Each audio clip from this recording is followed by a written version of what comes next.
जब भी एक टीनेजर गर्ल को पीरियड्स आता है तो पेरेंट्स और बच्ची दोनों ही डर जाते हैं।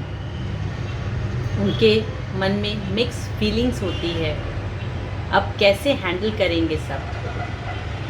सो parents, here I am doctor Nisha Chaudhary और आज मैं बात करूंगी पीरियड्स के बारे में। पीरियड्स जिसको मेंस्ट्रुएशन कहते हैं और ये बताता है कि आपके बेबी का बॉडी बिल्कुल हेल्दी है और नॉर्मली डेवलप कर रहा है। इसमें डरने की कोई बात नहीं है, इट्स अ नॉर्मल फिनोमिना। जब टीन एज आता है तो 9 इयर्स के बाद कभी भी गर्ल को ये पीरियड्स आ सकता है। फ्यू पॉइंट्स है जो कि जानने की ज़रूरत है, जिसमें सबसे पहला पॉइंट तो यही है कि यह बिल्कुल ही नॉर्मल है और बिल्कुल भी आपको इसमें घबराने की ज़रूरत नहीं है। हर किसी को यही फेस को क्रॉस करना ही पड़ता है। सेकेंड पॉइंट है कि जब कभी भी बच्चे को पीरियड्स आता है तो स्टार्टिंग के 1 से 2 साल यह इरेगुलर रहता है। बहुत सारे पेरेंट्स परेशान रहते हैं कि पीरियड्स रेगुलरली नहीं आ रहा है, मंथली नहीं आ रहा है। सो पेरेंट्स एक पॉइंट नोट कीजिएगा कि अभी आपके बच्चे के अंदर जो हार्मोन है वो फ्लक्चुएट कर रहा है, वो अभी स्टेबल नहीं हुआ है। इसी वजह से बच्चे को अभी इनिशियली 1 से 2 साल इरेगुलर पीरियड्स आ सकते हैं। थर्ड क्वेरी ये आती है कि कितनी बार पैड चेंज करना नॉर्मल होता है। अगर आपका बच्चा 4 से 6 घंटे में नॉर्मली पैड चेंज कर रहा है तो यह नॉर्मल है।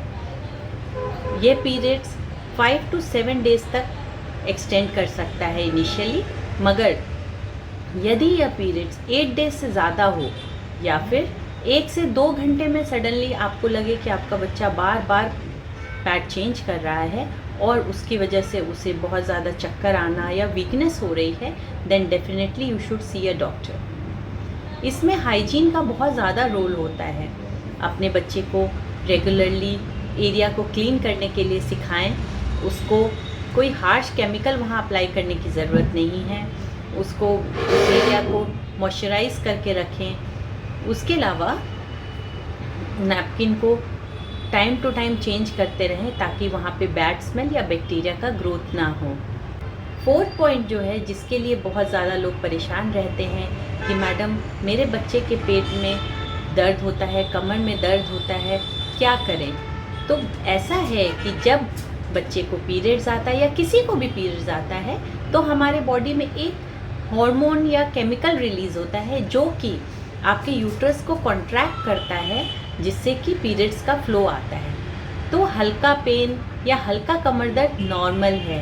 अपने बच्चे को बोलिए अपनी डे टू डे एक्टिविटी को नॉर्मली करते रहें, घबराएं नहीं। नॉर्मल अगर वो योगा करती हैं या डांस करती हैं या कोई भी स्पोर्ट में पार्टिसिपेट करती हैं, वह नॉर्मली करते रहें। हल्के पेन के लिए आप गर्म पानी से नहा सकते हैं, गर्म पानी से सिकाई कर सकते हैं और बहुत पानी पीजिए और हेल्दी फूड खाते रहिए। इससे आपके बच्चे के पेन में आराम मिलेगा। मगर यदि ऐसा ना हो और पेन आपके बच्चे के डेली एक्टिविटी को हैम्पर कर रहा हो तो वैसे केस में definitely you should see a doctor for some resolution. Next आता है कि पीरियड्स के समय चूँकि ब्लड का लॉस होता है, इसीलिए आयरन रिच फूड का आप ज़रूर अच्छे से बच्चे को सेवन कराएं। इससे आपके बच्चे की परेशानी और कम होगी और उसे वीकनेस और थकावट महसूस नहीं होगी।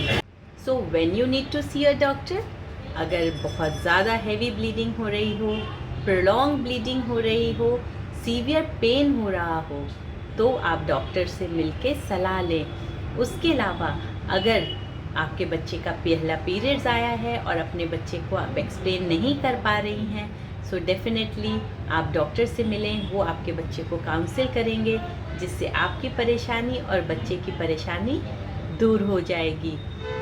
याद रखें, पीरियड्स एक नॉर्मल फिनोमिना है, वो हर फीमेल को होता है। इसीलिए इसमें ना तो शर्माने की ज़रूरत है, ना हिचकिचाने की ज़रूरत है। Thank you so much.